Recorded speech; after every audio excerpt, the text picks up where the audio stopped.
paragraphe en bas. C'est ça. Mais avant tout, je vais lire le verset. Uttama Pava Pishuna Malaval Guhasa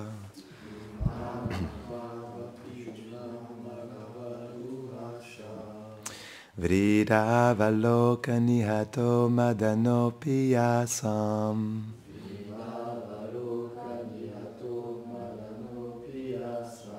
Samhuya Chapamajahat Pramadotamasta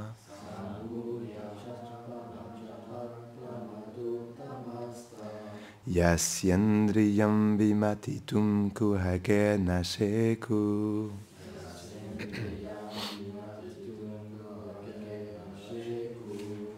Traduction. Par leur sourire et leur regard furtif, sans tache et excitant, ces reines auraient pu séduire Shiva ou encore Cupidon qui, devant elles, dans sa frustration, aurait abandonné son arc. Cependant, l'envoûtement de leur charme ne pouvait perturber les sens du Seigneur. Nous continuons le commentaire. Bien que le Seigneur soit subjugué par l'amour de ses dévots, ceci est accompli par son énergie spirituelle, Chit Shakti. Il est toujours au-delà des influences de l'énergie matérielle, parce que les regards et les sourires de ces reines sont composés de l'amour pur de Dieu. L'amour qui apparaît en elles et les divertissements d'amour qui émanent de cet amour sont tous spirituels. C'est pourquoi il est impossible de dire que le Seigneur jouit des objets d'essence matérielle, tels que le son et le toucher. Dans le second cas de figure, parce qu'il est impossible pour une personne qui ne possède pas le pur amour de Dieu de le subjuguer, le verset dit que ses sens spirituels ne peuvent pas du tout être perturbés par la tromperie. Pour cela, la déclaration précédente, Reme striratna kutasto bhaghavan prakrito yatha, ne peut signifier que le Seigneur est attiré par la jouissance matérielle. Étant des associés éternels du Seigneur, les reines ne sont pas un produit de la matière. Elles sont des manifestations éternelles de sa puissance spirituelle. Par conséquent, même si leur regard empli d'amour n'amène pas Krishna sous leur contrôle, cela ne peut signifier que leur regard et leur sourire sont un produit de la matière. On ne peut pas dire non plus que le Seigneur est contrôlé par son énergie spirituelle, Chit Shakti. Il est en fait subjugué par l'amour de ses dévots, qui est une fonction spéciale de son énergie interne. Il n'y a plus d'objection dans cette conclusion. En réalité, le Seigneur est suprêmement indépendant. Toute chose existe pour lui et par lui. Ce qui implique que même lorsqu'il devient subjugué par l'amour de ses dévots, ceci vient de son propre désir, et non qu'il est contraint malgré lui d'agir. Son énergie agit pour satisfaire ses désirs les plus intimes. Dans cette position, Krishna aime être complètement contrôlé par l'amour. Or, seul Sri Radha, qui est le summum de la personnification de l'amour de Dieu, a cette position. Aucune autre ne peut subjuguer complètement Krishna, ni même les reines de Dvarka. C'est pourquoi il est dit dans ce verset qu'elles ne pouvaient complètement le subjuguer par leur amour. Jai Shrimate Radharani Ki Jai.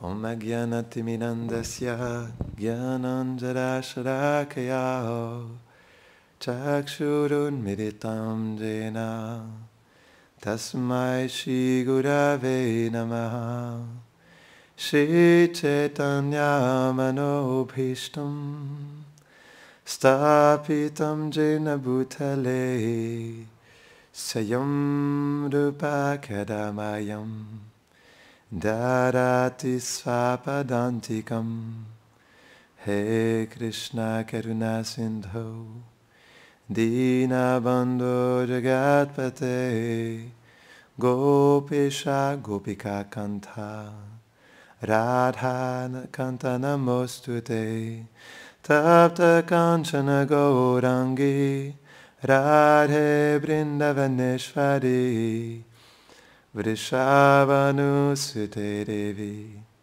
Pranamami Hari Priye Vanshakalpatarubhyascha Kripa Sindhubhya eva cha Patitanam Pavanebhyo Vaishnavebhyo Namo Namaha Jaya Shri Krishna Chaitanya Prabhu Nityananda Shri Advaita Gadadhara Shivasadi Gaura Bhakta Vrinda Hare Krishna Krishna Krishna Hare Hare Hare Rama Rama Rama Hare Hare Nama Om Vishnu Padaya Krishna Prishtaya Bhutade Shimhate Bhaktivedanta Saminiti Namine Namaste Sarasvati Devi Gauravani Pracharine Nirvishesha Shunnavadi Paschatya Shatarine.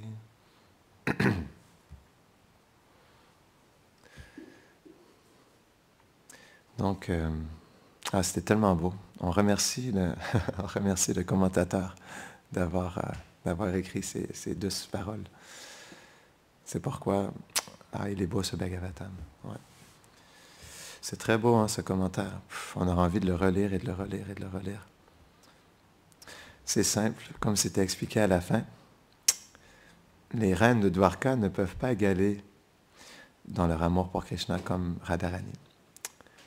Parce que Radharani, c'est elle qui enseigne l'amour.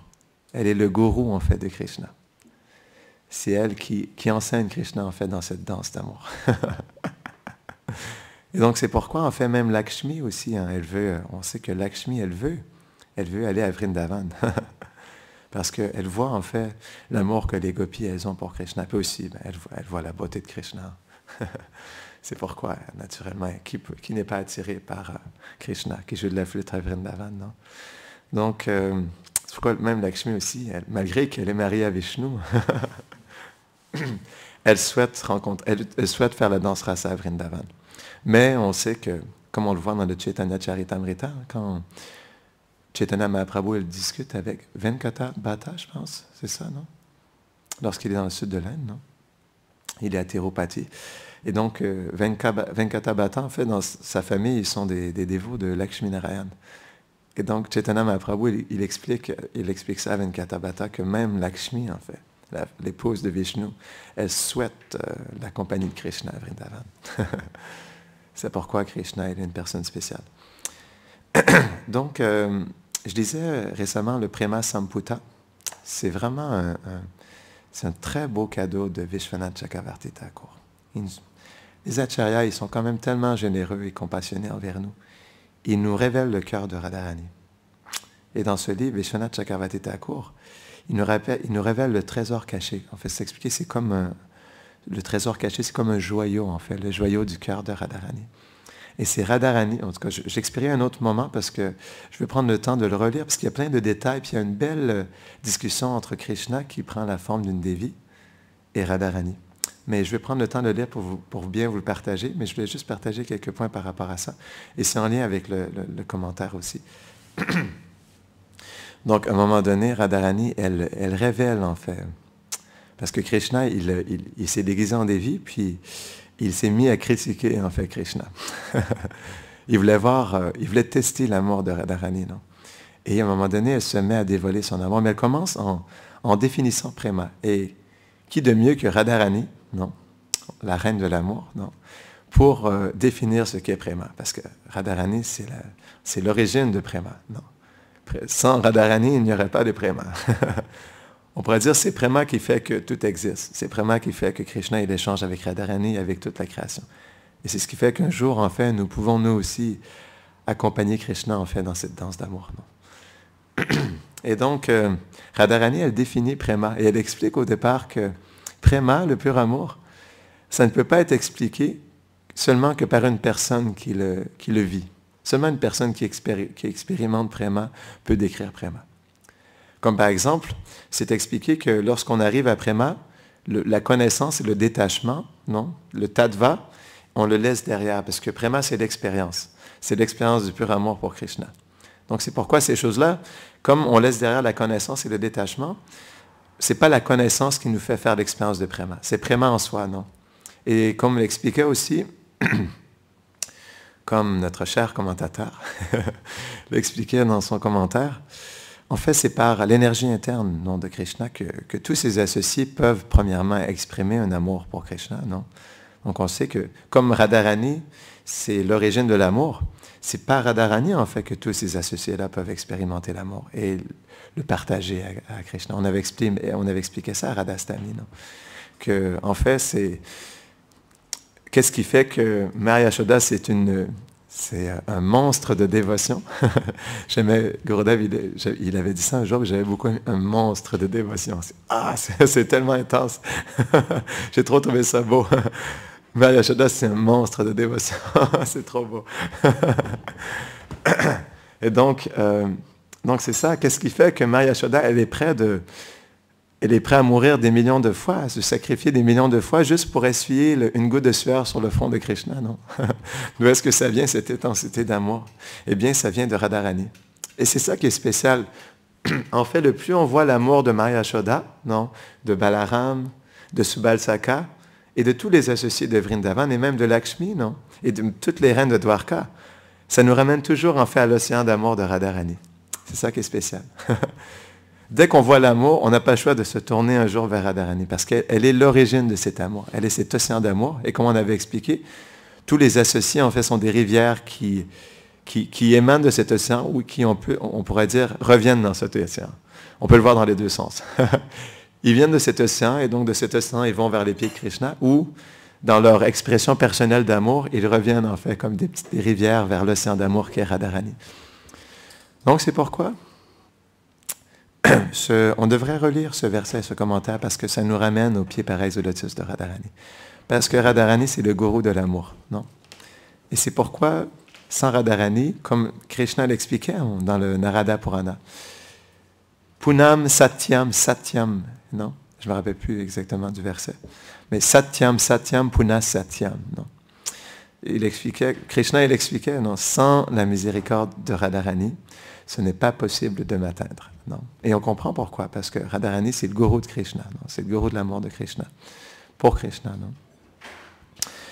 Donc c'est ça, on doit comprendre que toute l'expression d'amour des reines de Dwarka, et pourquoi aussi, c'est intéressant, non? Parce que c'est intéressant. Donc Krishna, il est à Dwarka, et donc il perçoit cet amour des reines de Dwarka, mais il n'est pas complètement subjugué par cet amour. C'est intéressant, non?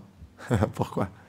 Parce que même quand il est à Dwarka, même si on pourrait dire que Dwarka Krishna, c'est une expansion de Vraj Krishna, reste que il a dans son sentiment, en fait, il a un sentiment de séparation des habitants de Vrindavan. C'est pourquoi à Dwarka, il y a un endroit très spécial, Nava Vrindavan, non? Pourquoi il y a ça à Dwarka? Nava Vrindavan, c'est un jardin qui a été créé par Vishvakarma et qui est une réplique, en fait, de Vrindavan. Et donc, Vishvakarma, il a sculpté une déité de Radharani, des Astasaki, de Maya Yashoda. Et donc, on voit dans le Brihad Bhagavatam, c'est tellement beau, dans le Brihad Bhagavatamrita, on voit, en fait, l'échange que Dwarka Krishna, il a avec les habitants de Nava Vrindavan. Et donc, lorsqu'il leur parle, par exemple, il parle à Radharani, elle ne lui répond pas, il pense qu'elle est en colère envers lui. C'est très beau, ce divertissement de Nava Vrindavan. Et dans son livre, c'est un très beau livre, Krishna Sangati, ça veut dire la rencontre dans la séparation, un livre de Shivaram Maharaj, très beau livre. Il explique, en fait, à la fin, et c'est très, on pourrait dire, c'est très confondant, non? Les divertissements dans la rencontre et la séparation de Krishna, surtout lorsqu'on les superpose, non? Qu'on les transpose, comment on dit? Juxtapose, c'est ça. Qu'on les juxtapose aussi à Dwarka, ils sont très mystérieux et difficiles à comprendre. Parce que lorsque Krishna, en fait, il est à Nava Vrindavan avec Radharani, c'est comme si, en fait, il serait de retour à Vrindavan. Et là, c'est Krishna à Vrindavan avec Radharani. C'est complètement mystique, en fait. Donc, c'est ça même, Dwarka Krishna, il est dans ce sentiment de retrouver Radharani à Vrindavan, c'est particulier. Parce qu'en fait, comme il est une expansion de Krishna à Vrindavan, naturellement, il y a ce sentiment qui est là, de retrouver les habitants de Vrindavan. Il ne les retrouve jamais parce que Krishna ne quitte jamais Vrindavan et il est de toute façon, mais c'est comme un sentiment particulier dans Dwarka Krishna, qui est très spécial. Donc, c'est ça. Donc, c'est pourquoi aussi, donc Krishna, il n'était pas complètement subjugué parce que quand Dwarka Krishna, il rêve la nuit, il est couché à côté de Rukmini. Et quand il rêve, en fait, il rêve à Radharani. Oh, Radha, s'il te plaît, ne me quitte pas. Oh, Lalita, que fais-tu? Pourquoi me châties-tu ainsi? Krishna, Dwarka, il rêve comme ça. Non, il rêve comme ça. Donc, c'est intéressant. Donc, c'est pourquoi aussi, on pourrait dire, c'est le secret, ça. C'est le secret pourquoi Krishna, il n'est pas complètement subjugué par l'amour des reines de Dwarka, parce que dans son cœur, il est dans la séparation des princesses de Vrindavan. C'est spécial, hein? Donc, c'est ça la vérité, en fait. Donc, comme Gurudev, il faudrait qu'on partage les histoires. J'ai 2 histoires que je n'ai pas encore partagées, que j'aimerais vous partager aujourd'hui. C'est à Javat, non? Mais on pourrait dire dans une forêt non loin de Javat. Donc, il y a deux divertissements particuliers. Donc, il y a un divertissement qui se passe dans une forêt, je crois que c'est à Kokilavan, si je me rappelle bien. Donc, Radha et Krishna sont ensemble dans la forêt de Kokilavan, tout près de Javat. Et ils se divertissent de leur douce compagnie. Et à un moment donné, en fait, il y a Kutila qui vient et qui voit Radha et Krishna qui sont ensemble. Ah, enfin, je les ai attrapés. Et là, elle est toute contente de voir que Radha et Krishna sont ensemble. Et là, parce qu'elle s'est dit, si je vais les voir et je les dis, je vous ai trouvé, ils vont s'enfuir, non. Ils vont trouver un moyen, ils vont s'enfuir, puis je ne pourrai plus, en fait, les attraper. Non. Et donc, toute fière, elle est retournée, en fait, à Javat. Et elle est allée voir Abhimanyu. Elle dit, oh Abhimanyu, toi qui es tel un sot, non? C'est tellement un sot que tu n'arrives pas à voir que ta propre épouse, Radharani, elle est en ce moment dans une forêt juste à côté et elle se divertit avec Krishna, en fait, ce vaurien de Krishna. Et donc Abhimanyu, il dit, quoi? Qu'est-ce que tu racontes? Parce qu'en fait, on sait qu'à chaque fois, c'est comme Chandravali aussi. Chandravali, c'est particulier, en fait, sa position, parce qu'elle perd toujours en réalité. Elle perd toujours contre... Et c'est son service à Radharani, Chandravali. Elle perd toujours à Radharani, en fait. Et ça, c'est son amour pour Radharani, non? Elle apprécie pouvoir perdre, en fait, pour que Radharani reste la reine du cœur de Krishna, non? Et donc, dans son sentiment, Chandravali, elle apprécie pouvoir perdre. Parfois, elle retrouve Krishna, mais en règle générale, elle perd la plupart du temps, non? Parce que qui peut remplacer Radharani, non? Et donc, elle est dans ce sentiment, Chandravali. Et Jatila et Kutila, elles sont constamment dans ce sentiment aussi d'essayer d'attraper le couple divin ensemble. Mais ça ne fonctionne jamais. C'est pour maintenir, en fait, ces 2 sentiments d'amour et c'est aussi ces échanges entre Radha et Krishna. Et donc, Kutila, elle revient à Javat. Non, mais mais tu ne me crois pas? Je les ai vus de mes propres yeux, en fait. J'ai vu Krishna avec Radharani qui étaient ensemble et qui étaient en train de se divertir. Là, Abhimanyu, comme il sait qu'à chaque fois, en fait, Kutila, elle invente tout, et Jatila aussi, non? Parce que parfois, il voit sa mère un peu folle. Parce qu'à chaque fois, justement, ils inventent toutes sortes d'histoires et c'est jamais vrai. Donc, c'est pourquoi, à un moment donné, Abhimanyu, il est habitué, quoi. Et donc, il se disait, bon, c'est encore la même chose. Qu'est-ce qu'elle raconte aujourd'hui? Est-ce qu'elle a mal dormi? Elle a rêvé ça, puis là, elle a vu, elle avait les yeux un peu endormis, puis là, elle a halluciné voir Radha et Krishna qui étaient ensemble. Et donc, elle mettait tellement de pression, Kutila, comme elle fait à chaque fois, comme Jatila aussi. Et donc là, il est pour réciproquer avec sa sœur, il s'est senti obligé d'y aller, quoi. Et donc, il va, non, dans la forêt qu'elle lui avait dit qu'ils étaient. Et donc, Radharani, lorsque Abhimanyu se rapprochait, elle sentait dans son cœur, en fait, qu'Abhimanyu était sur le point d'entrer dans le bosquet. Et donc, elle a dit, Krishna, Krishna. En fait, je sens la présence d'Abhimanyu, il est sur le point d'entrer dans la forêt. Qu'est-ce qu'on fait? Qu'est-ce qu'on fait? Et donc, Krishna, il lui dit, en fait, ferme tes yeux. Et mets tes mains comme ça et ferme tes yeux, non? Et juste ça, juste ça. Il dit, oui, oui, oui, en fait, je vais tout préparer. Ferme tes yeux et place-toi comme ça, comme si tu serais en prière. Non, non, non. En fait, il lui a dit, agenouille-toi en obéissance, comme ça, et comme si tu offrirais des prières, non? Et là, elle comprend, mais pourquoi je devrais faire ça? Elle dit, pose pas de questions, je vais m'occuper de ça. Et donc, elle s'agenouille comme ça, comme si elle prierait à une personne. Et donc, Abhimanyu, il rentre, et qu'est-ce qu'il voit? Il voit Radharani qui est agenouillée et qui offre ses hommages à Kali. Et donc, il était touché parce que, wow, en fait, Radharani, il a vu, il a vraiment été attiré par cette déité de Kali. Il dit, wow, elle est spéciale, cette déité de Kali. Lui-même, il a été attiré par cette déité de Kali. Elle avait quelque chose de pas ordinaire, elle avait une douceur qui n'était pas ordinaire. Et donc, il a vu Radharani qui offrait ses hommages à la déesse Kali, puis là, il a été touché, il s'est dit, ah, wow. Il dit, en fait, mon épouse, elle est tellement chaste et tellement pieuse qu'elle fait un puja spécial dans cette forêt à Kali pour que, justement, nous puissions avoir plus de richesses dans notre famille, plus de vaches. Et là, il était complètement satisfait. Et il est reparti. C'est ça qui est intéressant, en fait. Abhimanyu, c'est tellement une personnalité spéciale. Il n'est jamais vraiment trop en contact avec Radharani. Il l'a vu, puis il est reparti, quoi. C'est comme on sait que quand Krishna il est entré dans la boîte de trésors que Maya Yashoda voulait offrir à Radharani, non? Elle la voit parfois comme sa belle-fille, non? C'est comme ça, c'est dans son sentiment maternel. Et donc, on sait qu'Abhimanyu, il est entré dans la chambre, il a partagé la lettre que Maya Yashoda elle avait écrite pour Radharani. Il a posé la boîte et il est immédiatement reparti. Donc, c'était la même chose, il est reparti, quoi. Et donc, à Javat, je me rappelle qu'on était allés ensemble. Mais je crois que c'est dans l'endroit où il y avait la maison de Radharani, non? C'est ça? Hein? Dans cet endroit, il y a une déité juste à droite. Donc, il y a une déité principale de Radha Krishna. Et lorsqu'on regarde à droite, oh, elle est belle. Hein? Il y a une belle déité de Kali Krishna, en fait. Krishna, mais dans la forme de Kali. Elle est très jolie. Je crois que j'avais pris une photo que j'avais envoyée au dévot ici à un moment donné. Et j'ai essayé de trouver sur Internet, je ne la retrouvais pas, cette image de déité. Mais c'est une très belle déité de Kali Krishna. Et c'est intéressant parce que cette déité-là, elle est tellement fameuse que quand j'ai appuyé Kali Krishna sur Google, on pouvait même commander des déités de Kali Krishna, quoi.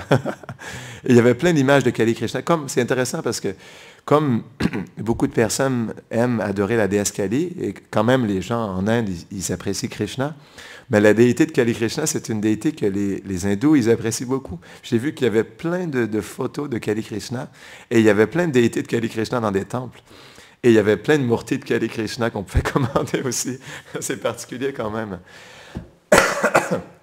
On sait pourquoi, parce que Krishna qui prend la forme de Kali, c'est une forme qui est encore plus douce, encore plus spéciale. C'est pourquoi elle est populaire en Inde. Et donc, excusez-moi, j'ai plus trop de voix. C'est pourquoi j'apprécie ce matin parler de Krishna, parce que toute la nuit, j'ai toussé. Pratiquement toute la nuit, pauvre Gyanananda. Je ne sais pas comment il a fait pour dormir, mais jusqu'à 2-3 heures du matin, j'arrêtais pas de tousser, quoi. Puis là, j'apprécie, au lieu de tousser, pouvoir parler de Krishna, quoi. Et donc, j'ai un autre divertissement aussi qui se passe dans la forêt près de Javat. Cette fois-ci, c'est avec Padma. Padma, qui est une amie de Chandravali. Et donc, c'est expliqué que Padma, elle avait vu, en fait, Radha et Krishna qui étaient ensemble dans une forêt de Vrindavan. Non? Et lorsqu'elle a vu, en fait, Radha et Krishna qui étaient ensemble, comme c'est une associée de Chandravali, qui on pourrait dire une compétitrice de Radharani, une rivale de Radharani, non?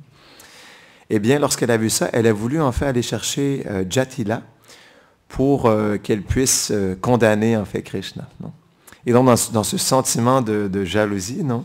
Elle est allée voir Jatila, elle a vu, puis elle n'en croyait pas ses yeux aussi, Padma. Et donc, Padma aussi, comme Kutila, parfois, elle est dans ce sentiment d'attraper, de voir sur le fait, hein, Radha et Krishna qui sont ensemble, et d'aller voir Chandravali ou parfois Jatila. Et cette fois-ci, elle est allée voir Jatila. Et donc, elle est allée voir Jatila, puis elle lui dit, Jatila, tu ne sais pas qu'est-ce que j'ai vu? J'ai vu Radharani, ta chère Radharani et Krishna qui sont ensemble en ce moment et qui sont en train de se divertir. Non? Et donc, Jatila a dit, quoi? Qu'est-ce que tu racontes? Quoi? Et donc, elle était complètement choquée de ça. Et on sait aussi que Jatila, elle a toujours ce sentiment de, comme Kotila, non? De vouloir attraper Radharani et Krishna qui sont ensemble. Et donc là, elle dit, non, c'est pas vrai. Elle dit, amène-moi dans cette forêt où Radharani et Krishna sont ensemble. Non? Donc, elle est allée. Et on sait que Jatila, elle est à moitié aveugle. Non? Et donc, lorsqu'elle est entrée dans la forêt, il y a une autre Saki, je ne me rappelle plus c'était qui, mais elle est entrée dans la forêt, ok, elle est rentrée mais sans Padma, non. Elle est rentrée dans la forêt et il y avait une autre Saki, je ne me rappelle plus, est-ce que tu sais, Yashodhara, c'était quelle Saki? Il y a une autre Saki qui était présente, non, mais qui était, on pourrait dire, une assistante de Radharani, non. Je ne sais pas si c'est Lita Saki ou Rupa Manjari, je ne me rappelle plus exactement, mais elle est dans le groupe de Radharani, non. Et donc, Jatila, elle rentre et elle voit Radha et Krishna qui sont ensemble. Et là, elle essaie, comme elle est à moitié aveugle, elle essaie de regarder et s'assurer que c'est vraiment eux parce qu'elle sait que parfois, ses yeux lui trompent parfois, non? Comme elle pensait avoir vu Krishna sur une branche, non? Enfin, il était là, quoi. Et donc, elle regarde, puis là, il y a une assistante de Radharani qui est pas loin, puis là, Jatila lui dit, je veux m'assurer en fait que mes yeux voient bien ce que je vois en ce moment. Elle dit, est-ce que tu peux me dire qu'est-ce que tu vois? Et donc, la Saki qui était présente, elle regarde, puis là, la Yogamaya dans son cœur lui inspire à dire, en fait, c'est Krishna qui est avec Subal-Saka, qui est déguisé en Radharani, non, et qui font un divertissement ensemble, qui se déguisent en gopi comme Radharani, qui ensemble, ils jouent au jeu, en fait, de Krishna avec une gopi, non? Et donc, quand Jatila avait ça, dit, oh non, pas encore Krishna et Subal-Saka. Et là, ben, elle a dit, oh, ok, bon, c'était mes yeux finalement. Puis là, elle est repartie, quoi. C'est pourquoi, encore une fois, Subal-Saka, c'est tellement une personne spéciale à Vraj. Il sauve souvent, en fait, dans le jeu de Radha et Krishna, il sauve souvent, en fait, dans des divertissements comme ça, quoi. Donc, c'est ce que je voulais partager aujourd'hui. Jai Subal-Saka ki, Jai Radharani ki, Jai. Ouais, bien sûr. Tu veux chanter, Gurudev? Oui, d'accord.